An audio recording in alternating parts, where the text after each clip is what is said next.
Magandang hapon sa inyo lahat. I'm already in receipt of the warrant of arrest issued against me by the 5th Division of the Sandigan Bayan. Nais ko lang pong bigyan din ang mga bagay na ito.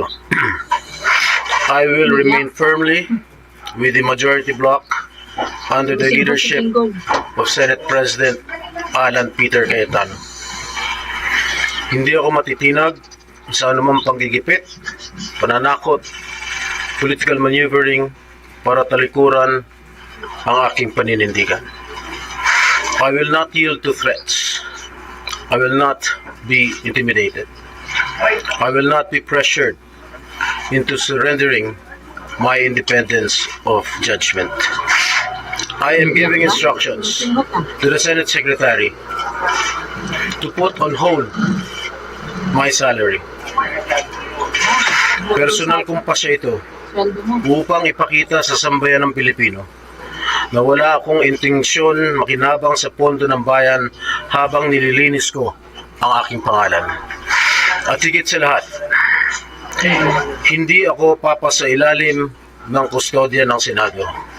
I will not seek Senate custody. Hindi ko gagamitin ang Senado bilang panangga laban sa mga aligasyon sa akin.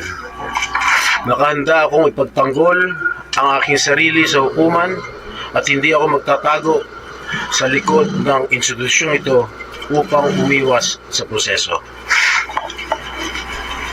Ipagtatanggol ko hanggang sa huli ang aking sarili para patunayan na walang batayan ang mga paratang sa akin. Kalokohan ang lahat na ito. Mismo ang Senate Legislative Budget Research and Monitoring Office o LBRMO ang nagsabi sa Ombudsman na wala silang anumang dokumento o record na nagpapakita na ako ay nagpasok ng anumang insertion sa 2025 National Budget. Ang mahalagang impormasyon nito ay kinilala pa mismo ni dating Senate Blue Ribbon Chairman Senator Panfilo Lacson bilang isang makabuluhang ebidensya na sumasalungat sa mga aligasyong binabato laban sa akin. So how can the office of the Ombudsman file a plunder case against me when I am not even alleged to be part of or the mastermind of the supposed scheme? Wala po akong kinalaman dyan. Ngayon ko lang po isa sa publiko ito. Maraming beses po ako inalok at talikuran ang independent majority bloc kapalit ang pagbabasura sa aking kaso. Ngunit, hindi ko po ito tinanggap. Mas nanaig ang paninindigan ko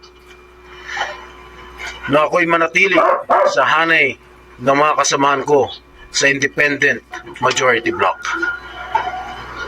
I stand my ground. Ngayon kung tatanungin nyo kung sino sila, abangan ninyo ang susunod na kabanata.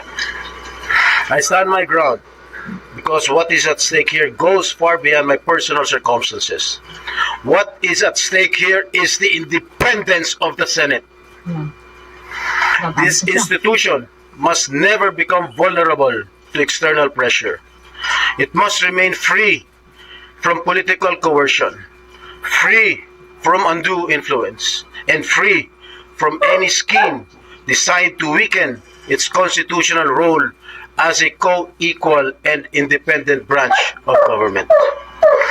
If this is the price I must pay for the decisions I have made and the principles I have chosen to uphold, then I am prepared to face the consequences, however difficult they may be, especially for my family. I will not be broken by accusations, nor will I yield to political pressure. I will meet these charges head on, defend my honor through due process, and place my faith in the truth. I will be proceeding now to the CIDG and voluntarily surrender myself. Maraming salamat po. Yan, susuko ng Okay na?